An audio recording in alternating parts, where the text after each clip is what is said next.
નમસ્કાર સ્ટુડન્ટ્સ, આજે આપણે તત્વજ્ઞાનમાં બીજો તાસમાં તર્કશાસ્ત્રનું રૂપલક્ષી સ્વરૂપ એ મુદ્દાના સંદર્ભમાં અધ્યયન કરીશું.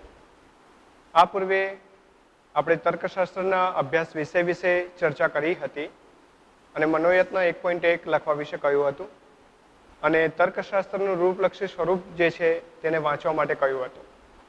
તો આજે આપણે એ મુદ્દાની ચર્ચા કરશું કે તર્કશાસ્ત્ર જે છે એને રૂપલક્ષી શાસ્ત્ર પણ કહે છે.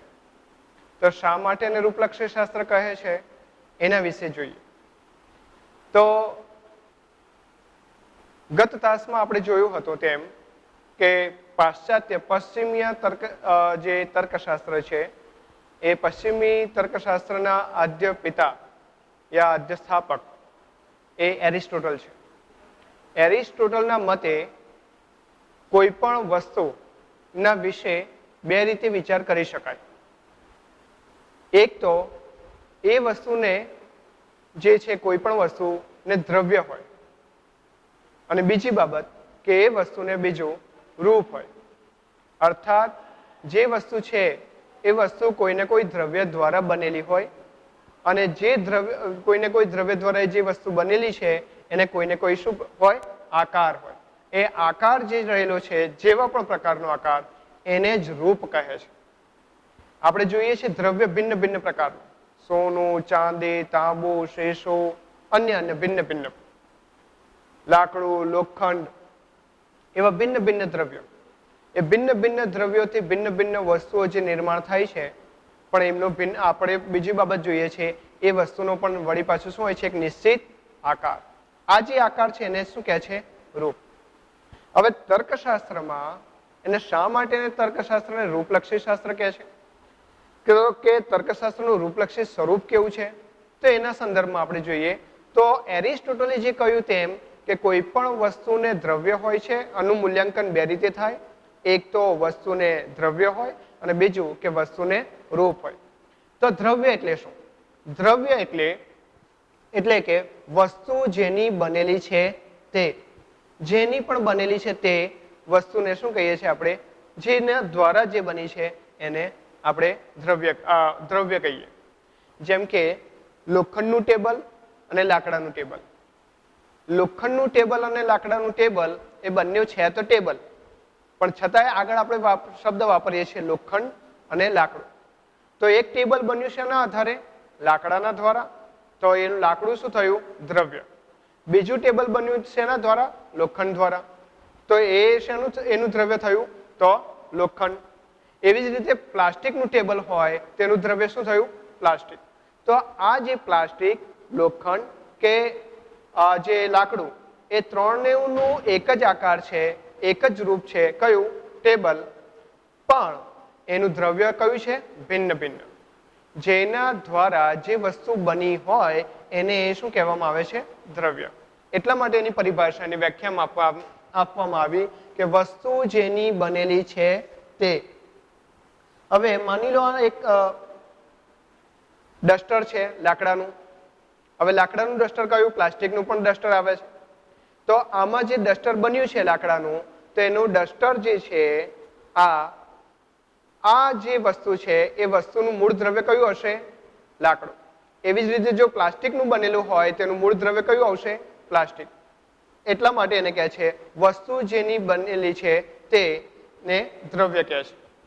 હવે આપણે જોઈએ આ દ્રવ્યની પરિભાષા જોઈ. હવે દ્રવ્ય પછી આપણે બીજી બાબત જોઈએ. આપણે એરિસ્ટોટલે કહ્યું તેમ કે વસ્તુને બે રીતે વિચાર કરી શકાય કે કોઈ પણ વસ્તુને દ્રવ્ય હોય અને કોઈ પણ વસ્તુને રૂપ હોય. દ્રવ્ય વિશે જોયું, હવે એના રૂપ વિશે જોઈએ. તો રૂપની પરિભાષા એમ આપી શકાય કે દ્રવ્યની દ્રષ્ટિએ અલગ, ભિન્ન ભિન્ન. જેમ કે ડસ્ટરનું ઉદાહરણ આપ્યું તો ડસ્ટર પ્લાસ્ટિકનું પણ છે અને લાકડાનું પણ છે. ટેબલનું ઉદાહરણ આપ્યું, પ્લાસ્ટિકનું પણ છે, લાકડાનું પણ છે, લોખંડનું પણ છે કે ભિન્ન ભિન્ન. તો દ્રવ્યની દ્રષ્ટિએ એટલે આ થયા લાકડું, લોખંડ કે પ્લાસ્ટિક એનું દ્રવ્ય.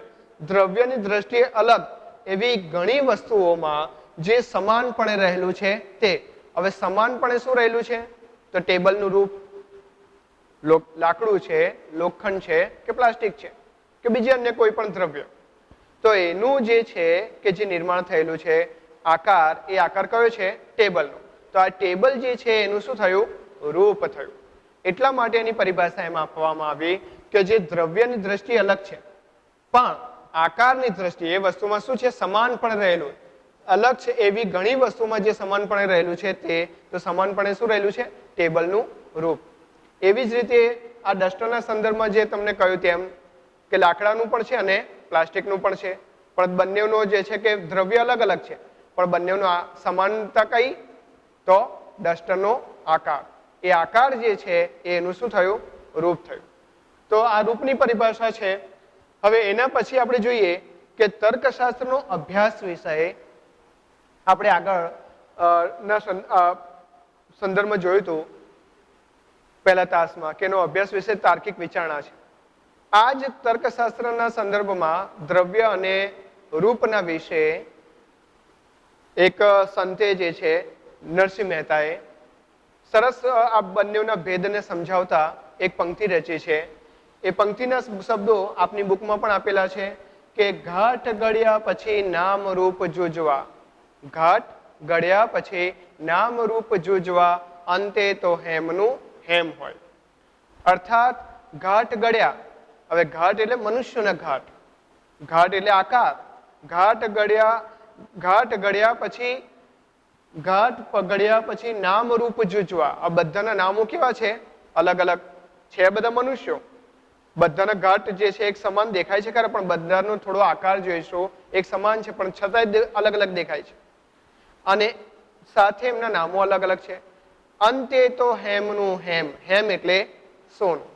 હવે અહીંયા જોઈએ હેમ એટલે સોનું, તો સોનું શું છે? દ્રવ્ય. અને ઘાટ સોનાના દ્રવ્યમાંથી આપણે જોઈએ છીએ કે ઘરેણા ભિન્ન ભિન્ન પ્રકારના ઘરેણા બને છે. ભિન્ન ભિન્ન અલગ અલગ પ્રકારના જે ઘરેણા છે એ ઘરેણાની અંદર એ ઘરેણાના અલગ અલગ નામ છે. નામ કેમ અલગ છે? કારણ કે એમનો આકાર અલગ છે. એ આકાર અલગ છે માટે જ એ આકારને શું કહેવામાં આવે છે? રૂપ. હવે છતાંય એ દ્રવ્ય જે ઘરેણા છે એ ઘરેણાની અંદર એક જ દ્રવ્ય રહેલું છે. કયું? તો સોનું. જેવી રીતે સોનામાંથી અલગ અલગ પ્રકારના ઘરેણા બને છે તેવી રીતે તાંબુ, શીશો, અન્ય બીજા અને પ્લેટિનમ વગેરે ધાતુઓમાંથી પણ અલગ અલગ પ્રકારના ઘરેણા બને છે. જેવો આકાર એવા આકારનું એનું નામ. એવી જ રીતે આપણે આ સરળતાથી હમણે જે છે કે સંત નરસિંહ મહેતાએ પોતાની એક પંક્તિમાં દ્રવ્ય અને એના રૂપ વિશે સમજૂતી આપી હતી. આપણે જોઈએ છીએ તેમ કે તર્કશાસ્ત્રનો મૂળ અભ્યાસ વિષય જે છે એ શું છે? તાર્કિક વિચારણા. હવે તાર્કિક વિચારણા જે છે એ એનો અભ્યાસ વિષય છે, પણ તાર્કિક વિચારણા શેના દ્વારા રજૂ થાય? તો અનુમાન. શેના દ્વારા થશે? અનુમાનો દ્વારા. અને અનુમાન શેના દ્વારા રજૂ થશે? દલીલો દ્વારા. તો આ જે દલીલ જે છે એ વિધાનો દ્વારા પ્રકટ થશે. દલીલો. હવે દલીલની અંદર શું હોય? વિધાનો. હવે વિધાનો શેના અનુસાર હોવા જોઈએ? પ્રમાણભૂત રૂપ અનુસાર હોવા જોઈએ. તો હવે આપણે એક બાબત એ જોઈએ, કારણ કે તર્કશાસ્ત્રની અંદર આપણે તાર્કિક વિચારણાનો અભ્યાસ કરીએ અને તાર્કિક વિચારણાઓ અનુમાનોની બનેલી હોય, જે એક યોગ્ય છૂટાછવાયા વિચારો નહીં, કોઈ એક વિષયને લગતા વિચારો, પ્રશ્નથી જવાબ તરફ જવાના સંદર્ભમાં આપણે જોયું હતું, સમસ્યાથી ઉકેલ તરફ જવાના સંદર્ભમાં આપણે જોયું હતું એના વિશે. તો એના સંદર્ભમાં આપણે વાત કરીએ છીએ. તો તર્કશાસ્ત્રમાં તાર્કિક વિચારણા એનો મૂળ અભ્યાસ વિષય છે અને તાર્કિક વિચારણા અનુમાનોની બનેલી હોય. અનુમાનો દલીલો દ્વારા રજૂ થાય અને આ દલીલો એ વિધાનો દ્વારા રજૂ થાય. તો તર્કશાસ્ત્રમાં નો સંબંધ આ રૂપરક્ષી કેમનું છે એ હવે જોઈએ.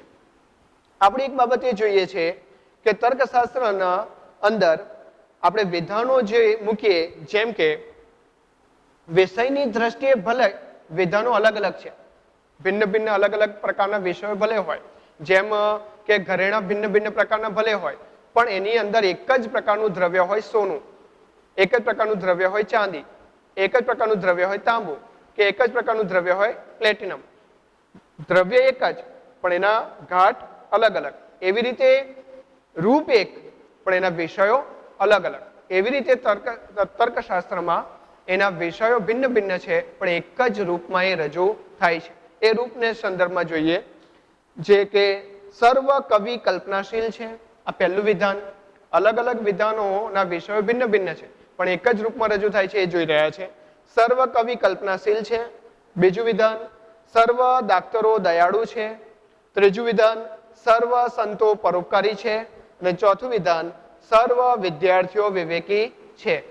આ ચાર વિધાનોનું નિરીક્ષણ કરતા અને એનું અધ્યયન કરતા આપણને એક બાબત એ ખ્યાલ આવે છે કે ચારેય વિધાનોના વિષયો ભિન્ન ભિન્ન છે. વિષયો કયા? તો વિષયો જુઓ. પહેલું વિધાનમાં સર્વ કવિ કલ્પનાશીલ છે, તો એનો વિષય કયો થયો? કવિ. આ કવિ જે છે એ એનો પહેલો વિષય છે. બીજો, કોના વિશે વાત કરી છે? તો કવિ વિશે. બીજું વિધાન છે સર્વ દાક્તરો દયાળુ છે, તો દયાળુ કોણ છે? કોના વિશે વાત કરી છે? દાક્તરો વિશે. ત્રીજું વિધાનનો અધ્યયન કરો તો જુઓ, સર્વ સંતો પરોપકારી છે, તો પરોપકારી કોણ છે? તો સંતો. સંતો એ વિષયો થયા. ચોથું વિધાન તમે જુઓ, સર્વ વિદ્યાર્થીઓ વિવેકી છે, તો અહીંયા વિવેકી કોણ છે? તો વિદ્યાર્થીઓ. તો ચારેય વિધાનોનું આપણે નિરીક્ષણ કરીએ તો ચારેય વિધાનોનો વિષયો અલગ અલગ છે. કવિ, દાક્તરો, સંતો અને વિદ્યાર્થીઓ. પણ આ ભિન્ન ભિન્ન વિષયો થયા પણ એને એક જ રૂપમાં, જેમ અલગ અલગ ઘરેણા છે એવા રીતે અલગ અલગ વિષયો પણ એને એક જ રૂપમાં રજૂ થયા છે. એક જ રૂપમાં રજૂ થવો એટલે જુઓ, સર્વ કવિ કલ્પનાશીલ છે, સર્વ છે. સર્વ દાક્તરો દયાળુ છે, તો સર્વ છે. અને સર્વ સંતો પરોપકારી છે, તો ફરી પાછું આવ્યું સર્વ છે. અને ચોથું, સર્વ વિદ્યાર્થીઓ વિવેકી છે, તો સર્વ છે. તો આ વિધાનોના સંદર્ભમાં આપણે જોઈએ તેનું રૂપ કયું બનશે? સર્વ છે. જેવી રીતે એક જ બીબામાં એક જ આ બીબું હોય અને એ બીબાની અંદર અલગ અલગ પ્રકારના આપણે દ્રવ્યો દ્વારા સોનું, ચાંદી કે તાંબોના સિક્કાનું નિર્માણ કરી શકાય, એવી રીતે એક જ આકારમાં અલગ અલગ વિષયોને રજૂ કરી શકાય. અલગ અલગ વિષયોના અર્થાત એક તર્કશાસ્ત્રમાં એક જ રૂપની અંદર અલગ અલગ વિષયોને લગતા વિધાનો રજૂ કરી શકાય છે. હવે આપણે આ જે મુદ્દો જોયો કે ભિન્ન ભિન્ન વિષયો તો છે એ એક જ વિષય એક જ રૂપમાં રજૂ થાય છે, એવી રીતે બીજા અન્ય પણ આપણે ઉદાહરણો જોઈએ. જેમ કે એટલે દ્રષ્ટાંતો લઈએ. બુકની અંદર તમારા આના વિશે માહિતી અને આપેલી છે કે જે અલગ અલગ ભિન્ન ભિન્ન પ્રકારના વિષયો એ એક જ રૂપમાં રજૂ થાય એના વિશે વધુ સ્પષ્ટતા કરતા જોઈએ. તો જો વિદ્યાર્થી વાંચે છે તો પાસ થાય છે. બીજું જે છે કે જો શિક્ષકો અભ્યાસનિષ્ઠ બને છે તો વિદ્યાર્થીઓને શિક્ષણમાં રસ જાગે છે. જો પરિશ્રમ કરશો તો સફળતા પ્રાપ્ત થશે. આની અંદર આપણે જોઈએ છે ત્રણ પ્રકારના જો તો વાળા જોયા, તો એનું રૂપ શું બનશે? જો પરિશ્રમ કરશો તો પાસ થશો. તેનું રૂપ બનશે જો ને તો. તો આ રીતે આપણે ત્રણ ભિન્ન ભિન્ન અલગ અલગ વિષયોના વિશે જે માહિતી પ્રાપ્ત કરી, પણ એ ત્રણેય વિષયો એક જ રૂપમાં રજૂ થાય છે. એવી રીતે હજુ બીજા અન્ય વિષયોને જોઈએ. કાં તો વિવેક ફરવા જશે અથવા વાંચવા બેસશે, કાં તો રાજેશ નોકરી કરશે અથવા ધંધો કરશે, કાં તો હું અમદાવાદ જઈશ અથવા પાલનપુર જઈશ. આ અંદર આપણે જોઈએ છે રૂપ કયું છે? વિષયો અલગ અલગ છે પણ એનું રૂપ છે કાં તો અથવા. આ કાં તો અથવા એક જ રૂપમાં ભિન્ન ભિન્ન વિષયોને રજૂ કરવામાં આવ્યા છે. એવી રીતે ચોથું વિધાનના આપણે જોઈએ ઉદાહરણ. મહાભારતના 18 પર્વ છે અને રામાયણના 7 કાંડ છે. બીજું, પ્લાસ્ટિકનો ત્યાગ કરો અને પૃથ્વીને પ્રદૂષણથી બચાવો. વડીલોની આજ્ઞા આપે છે અને બાળકો આજ્ઞા પાલન કરે છે. ગુરુ ગ્રહ છે અને સપ્તર્ષિ તારો છે. આ આપણે જોયા કે ભિન્ન ભિન્ન. આની અંદર રૂપ કયું બનશે? અને વડીલો આજ્ઞા આપે છે અને બાળકો તેનું આજ્ઞા પાલન કરે છે. અને તો આને જે છે એ શું થયું? એક રૂપ.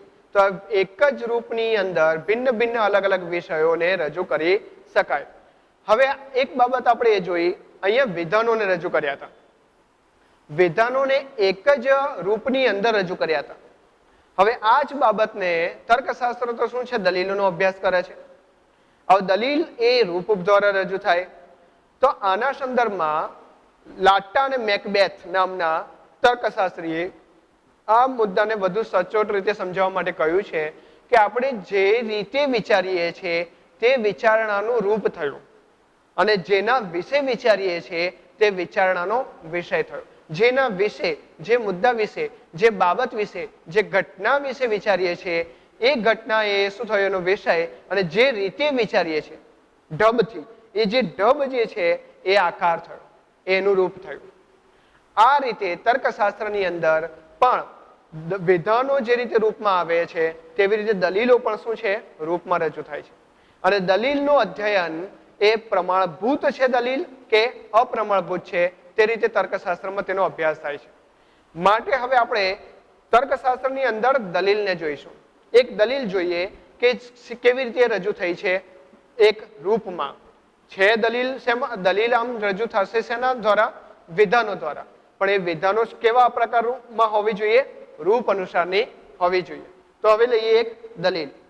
હવે આપણે જોયું તેમ તર્કશાસ્ત્રી લાટા અને મેકબેથે કહ્યું કે આપણે જેના વિશે વિચારીએ છીએ તે તેનો વિષય, જેના વિશે વિચારીએ છીએ તે એનો વિષય થયો, જે રીતે વિચારીએ છીએ જે ઢબથી તેની રૂપ થયું. હવે વિધાનો જો રૂપમાં રજૂ થતા હોય તો દલીલ પણ જે છે, દલીલ એ વિધાનોની બનેલી છે અને દલીલનો અભ્યાસ એ રૂપ દ્વારા થઈ શકે. કારણ કે તર્કશાસ્ત્રનો મૂળ અભ્યાસ વિષય જે છે કે પ્રમાણભૂત રૂપ, એ એનો અભ્યાસ વિષય છે. તો આપણે જોઈએ તેમ દલીલોની જે પહેલા જે વિધાનો દ્વારા રજૂ થાય છે તે, અને એ કેવા રૂપમાં રજૂ થાય એના સંદર્ભમાં પહેલું આપણે એક દલીલ લઈએ કે સર્વ વૈજ્ઞાનિકો કુશાગ્ર બુદ્ધિ ધરાવે છે. સર્વ વૈજ્ઞાનિકો કુશાગ્ર બુદ્ધિ ધરાવે છે. જે આગળ આપણે એક વિધાન લીધું હતું તે એક વિધાનમાં સ્ટીફન હોકિંગ વૈજ્ઞાનિક છે, માટે સ્ટીફન હોકિંગ કુશાગ્ર બુદ્ધિ ધરાવે છે. આ દલીલનો જરા અભ્યાસ કરો વિધાનોનો કે સર્વ વૈજ્ઞાનિકો, શું કહ્યું છે? વૈજ્ઞાનિકોના સંદર્ભમાં બધા જ વૈજ્ઞાનિક, કોઈ એક નહીં. સર્વ એટલે દુનિયાભરના કોઈ પણ દેશના જે તે મનુષ્ય છે અને જે વૈજ્ઞાનિક છે તે, એના સંદર્ભમાં વાત કરી. સર્વ આવ્યો, કેટલાક હોત તો કોઈ એક નિશ્ચિત હોય, પણ અહીંયા કેટલાક નથી, પણ શું છે? સર્વના વિશે. તો સર્વ વૈજ્ઞાનિકો શું કરે? વૈજ્ઞાનિક ક્યારે બની શકે? જ્યારે એમની બુદ્ધિ વધારે તીક્ષ્ણ હોય, કુશાગ્ર હોય, વિશેષ હોય. તો અહીંયા કોઈ કુશાગ્ર બુદ્ધિ ધરાવે છે. કોણ? બધા વૈજ્ઞાનિકો. હવે બીજી બાબત આવી, શું? Stephen hawking. સ્ટીફન હોકિંગ જે છે કે ફિઝિક્સના, બ્રહ્માંડના, ખગોળીય શાસ્ત્રના, એમણે બ્રહ્માંડ વિશે પોતાના ઘણા સંશોધનો પ્રસ્તુત કર્યા. આઇન્સ્ટાઈન પછી જે છે કે અખિલ બ્રહ્માંડના સંદર્ભમાં વર્તમાનનો જો કોઈ જો વૈજ્ઞાનિક હોય તો સ્ટીફન હોકિંગ, જે હમણાં ટૂંક સમયમાં તેમનું નિધન થયું. અને આ શોધ ત્યાં જ અટકી ગઈ છે એમ ના કહી શકાય, કારણ કે ભવિષ્યમાં બીજા વૈજ્ઞાનિકો બનતા રહેશે. ભારતમાં તો એવા પણ વૈજ્ઞાનિકો થયા કે વગર કોઈ સાધને એમણે બ્રહ્માંડના વિશે ઘણી બધી શોધો પૂર્વમાં પહેલા કરી દીધી હતી. 6 ગ્રહો વિશે એમણે માહિતી આપી હતી. પાછળના 3 ગ્રહો તો સાધનો દ્વારા પાછળથી શોધાયા. પેલા અન્ય ઋષિઓ એક પ્રકારના વૈજ્ઞાનિકો જ હતા, એ મુદ્દાના સંદર્ભમાં વિશેષ નહીં કહું, પણ આપણે ખાલી ચર્ચા આના સંદર્ભમાં જોઈએ દલીલના વિશે. તો સર્વ વૈજ્ઞાનિકો કુશાગ્ર બુદ્ધિ ધરાવે છે. સ્ટીફન હોકિંગ વૈજ્ઞાનિક છે, અને સ્ટીફન હોકિંગ જો વૈજ્ઞાનિક છે તો સ્ટીફન હોકિંગ વૈજ્ઞાનિક હોય, સ્ટીફન હોકિંગ જો વૈજ્ઞાનિક હોય તો એની બુદ્ધિ કેવી હોય? સ્ટીફન હોકિંગ ની બુદ્ધિ કુશાગ્ર બુદ્ધિ ધરાવે છે. ઠીક છે, આ એનું આ શું થઈ? એક દલીલ. આ જ દલીલને રૂપ દ્વારા જો રજૂ કરવામાં આવે તો વૈજ્ઞાનિક માટે અહીંયા આપણે રૂપ માટે પ્રતીકો લીધા છે, કારણ કે તર્કશાસ્ત્ર એ પ્રાતિક તર્કશાસ્ત્ર છે, એમાં પ્રતીકોનો બહોળો ઉપયોગ થાય છે. એટલે અહીંયા અંગ્રેજીના જે બધા જે આ વિધાનો જે છે એ વિધાનો માટે શું કર્યું છે? અંગ્રેજી પ્રતીક લીધું છે. પહેલું વિધાન વૈજ્ઞાનિકો, તો વૈજ્ઞાનિકો માટે જે છે શું લીધું છે? એસ પ્રતીક. કુશાગ્ર બુદ્ધિ એના માટે લીધો છે કે પ્રતીક. સ્ટીફન હોકિંગ માટે શું લીધો છે? એચ પ્રતીક અંગ્રેજીનો. વૈજ્ઞાનિક માટે આગળ આવી ગયો, વૈજ્ઞાનિક માટે એસ. અને સ્ટીફન હોકિંગ માટે આવી ગયો આપણે પહેલા લીધો કયો? એચ. અને કુશાગ્ર બુદ્ધિ એના માટે આપણે લીધો કે. આ જો પ્રમાણભૂત દલીલનું રૂપ હોય એ રૂપને આ રીતે આપણે રજૂ કરી શકીએ. જેમ કે અહીંયા જુઓ, સર્વ એસ કે છે, સર્વ એચ એસ છે, માટે સર્વ એચ કે છે. હવે આ દલીલનું આપણે જ્યારે અધ્યયન કરીએ, આ રૂપનું જ્યારે આપણે અધ્યયન કરીએ છીએ તો આ પ્રમાણભૂત દલીલનું એક રૂપ થયું. આ પ્રમાણભૂત રૂપને સ્થાને એસ કે એચ એસ કે એચ, આ પ્રમાણભૂત રૂપ જે છે દલીલના, એ રૂપના સ્થાને કોઈ પણ અન્ય બીજા અન્ય વિધાનો રજૂ કરવામાં આવે યા બીજા અન્ય વિધાનો દ્વારા રજૂ થયેલી દલીલને જો મૂકવામાં આવે તો પણ એ દલીલ આ પ્રમાણભૂત રૂપ દ્વારા પ્રસ્તુત કરી શકાય. હવે એક જ રૂપમાં ભિન્ન ભિન્ન અલગ અલગ વિષયોની એક જ રૂપમાં દલીલો જે રજૂ કરી શકાય એના વિશે જોઈએ. જેમ કે વિષયો અલગ અલગ છે પણ એક જ રૂપમાં રજૂ થયા છે. જો તમે વાંચશો તો તમે પાસ થશો. જો તમે વાંચશો તો પાસ થશો. તમે વાંચો છો માટે તમે પાસ થશો. બીજો આ એક થઈ દલીલ. બીજું દલીલ જુઓ, જો પંખો ચાલે છે તો હવા આવે છે. પંખો ચાલે છે માટે હવા આવે છે. આ બીજી થઈ દલીલ. આ ત્રીજી દલીલ જોઈએ કે જો વરસાદ આવશે તો પાણીની સમસ્યા દૂર થશે.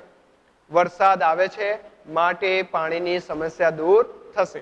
અહીંયા આપણે જો ને તો વાળી આ વિધાનોને રૂપમાં જો પ્રમાણભૂત રૂપમાં રજૂ કરવું હોય તો આ રીતે રૂપમાં રજૂ કરી શકાય કે જો પી, કારણ કે એક વિધાન માટે આપણે પ્રથમ વિધાન માટે શું લીધું? જો પંખો ચાલે છે એના માટે પી વિધાન, પી પ્રતીક, અને હવા આવે છે એના માટે ક્યુ પ્રતીક. તો એના આધારે એને આ રૂપમાં રજૂ કરી શકાય. જો પી તો ક્યુ, પી માટે ક્યુ. આમ એક જ રૂપમાં રહેલું દલીલ ને ભિન્ન ભિન્ન વિષયો વાળી દલીલને રજૂ કરી શકાય. આ જ બાબતને બીજે દ્રષ્ટાંતો દ્વારા જોઈએ. રૂપ એ જે છે એક જ છે પણ વિષયો એના ભિન્ન ભિન્ન. કાં તો રશ્મિ નોકરી કરશે અથવા ધંધો કરશે. રશ્મિ નોકરી કરશે નહીં માટે ધંધો કરશે. કાં તો વરસાદ આવશે અથવા દુકાળ થશે. વરસાદ આવતો નથી માટે દુકાળ પડશે. આ જે છે આ ભિન્ન ભિન્ન અલગ અલગ વિષયોના સંદર્ભમાં. બીજી બાબત હજુ એક દલીલ જોઈ લઈએ. કાં તો હું અમદાવાદ જઈશ અથવા પાલનપુર જઈશ. હું અમદાવાદ જતો નથી માટે ક્યાં જઈશ? પાલનપુર. તો આ દલીલ જે છે કયા રૂપમાં રજૂ થશે? એનું રૂપ છે કાં તો પી અથવા ક્યુ. પી નહીં માટે ક્યુ. હું અમદાવાદ જતો. પી અર્થાત પહેલા વિધાન માટે રજૂ કરવામાં આવતું પ્રતીક મૂક્યો છે અને ક્યુ એ બીજા વિધાન માટે રજૂ કરવામાં આવતો પ્રતીક મૂક્યો છે. માટે અહીં આગળ પી નહીં. જો હું અમદાવાદ જઈશ અથવા પાલનપુર જઈશ. પી એટલે હું અમદાવાદ જઈશ નહીં માટે ક્યુ એટલે પાલનપુર જઈશ. કાં તો રશ્મિ નોકરી કરશે. પી એટલે રશ્મિ નોકરી કરશે અથવા ધંધો કરશે. પી એટલે રશ્મિ નોકરી કરશે નહીં માટે રશ્મિ ધંધો કરશે. આ ભિન્ન ભિન્ન અલગ અલગ વિષયોની એક જ રૂપમાં એ વિષયોની દલીલોને રજૂ કરી શકાય. આ આધારે આપણે તર્કશાસ્ત્રના સંદર્ભમાં જો એમ કહેવું હોય તો કહી શકીએ એના રૂપલક્ષી સ્વરૂપના સંદર્ભમાં કે ચાર બાબતો પ્રકટ થાય છે કે પ્રત્યેક દલીલને કોઈને કોઈ શું હોય છે? વિષય હોય છે. પ્રત્યેક દલીલ કોઈને કોઈ રૂપમાં રજૂ થાય છે. ત્રીજી બાબત કે પ્રત્યેક દલીલ જે અલગ અલગ રૂપમાં રજૂ થાય છે એ રૂપ પ્રમાણભૂત કે અપ્રમાણભૂત હોય છે. અને ચોથી બાબત એ કે તર્કશાસ્ત્ર દલીલના વિષયને નહીં પણ દલીલના રૂપને જ ધ્યાનમાં રાખે છે. એ રૂપના આધારે જ દલીલ પ્રમાણભૂત છે કે અપ્રમાણભૂત એ નક્કી કરે છે. આના આધારે આપણે એમ કહી શકીએ કે તર્કશાસ્ત્રનું દ્રષ્ટિબિંદુ યા તર્કશાસ્ત્રનો અભ્યાસ વિષય એ રૂપલક્ષી છે. એટલા માટે તર્કશાસ્ત્રને રૂપલક્ષી શાસ્ત્ર તરીકે પણ ઓળખવામાં આવે છે. અહીંયા આપણે તર્કશાસ્ત્રનું રૂપલક્ષી સ્વરૂપના સંદર્ભમાં વિસ્તારથી જોયું. શરૂઆતમાં એરિસ્ટોટલે કહ્યું કે કોઈ પણ વસ્તુને બે રીતે મૂલ્યાંકન કરી શકાય. એક તો વસ્તુ અને એનું દ્રવ્ય અને એનો રૂપ દ્વારા. દ્રવ્ય એટલે શું એની પરિભાષા જોઈ અને રૂપ એટલે શું એની પરિભાષા જોઈ. કોઈ પણ વિધાનને રૂપમાં રજૂ કરી શકાય તો એ રૂપ વિધાનને રૂપમાં રજૂ કર્યું. સર્વ વૈજ્ઞાનિકો કુશાગ્ર બુદ્ધિ ધરાવે છે, સર્વ વિદ્યાર્થીઓ અભ્યાસુ છે, આ વિધાનોને એક જ રૂપમાં રજૂ કરીને જોયા. એવી રીતે પછી આપણે એ બાબતે એ જોઈ કે તર્કશાસ્ત્ર એ તાર્કિક વિચારણાનો અભ્યાસ કરે છે. તો તાર્કિક વિચારણા એ અનુમાનોનો બનેલી છે. અનુમાનો એ દલીલો દ્વારા રજૂ થાય છે. દલીલોની અંદર વિધાનો હોય અને વિધાનો એ જે છે દલીલો જે વિધાનોની બનેલી છે એ કોઈને કોઈ પ્રમાણભૂત રૂપમાં રજૂ થાય. તો એનો વિશે આપણે અભ્યાસ કર્યો કે સર્વ વૈજ્ઞાનિકો કુશાગ્ર બુદ્ધિ ધરાવે છે. સ્ટીફન હોકિન્સ વૈજ્ઞાનિક છે અને માટે સ્ટીફન હોકિન્સ વૈજ્ઞાનિક છે. આ જ સર્વ એસ કે છે, સર્વ એચ એસ છે, માટે એચ કે છે. આ એક રૂપ જોયું. એના સંદર્ભમાં બીજી એક બાબત જોઈ. એ બીજા એક રૂપના આધારે વિભિન્ન અલગ અલગ વિષયોને એક જ રૂપમાં રજૂ કરી શકાય એના સંદર્ભમાં જોયું.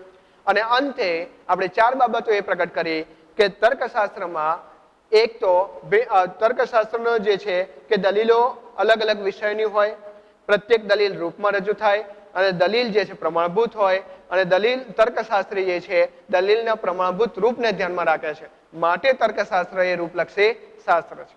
અહીંયા મુદ્દાને આપણે પૂરો કરીએ છીએ. આપ સર્વે મનોયત્ન 1.2 ને વાંચીને એના ટોપિક આ મુદ્દાને જે વાંચવાનો છે અને પછી એના મનોયત્નના 1.2 ના પ્રશ્નો આપના ચોપડામાં લખવાના છે. આવતા નવા તાસમાં એના પછીના તાસમાં આપણે અનુમાનનું સ્વરૂપ અને દલીલનું સ્વરૂપ શું છે એના વિશે વિસ્તારથી જોઈશું. તો એનો અધ્યયન કરીને આવશો અને એના પછી એની સાથે સાથે આપ બીજા એક તો મનોયત્ન 1.3 સુધી અને નિગમનલક્ષી અને વ્યાપ્તિલક્ષી દલીલ ના તફાવત વિશે, નિગમનલક્ષી દલીલ અને વ્યાપ્તિલક્ષી દલીલ શું છે એના વિશે પણ અધ્યયન કરીને આવશો. આભાર. Thank you.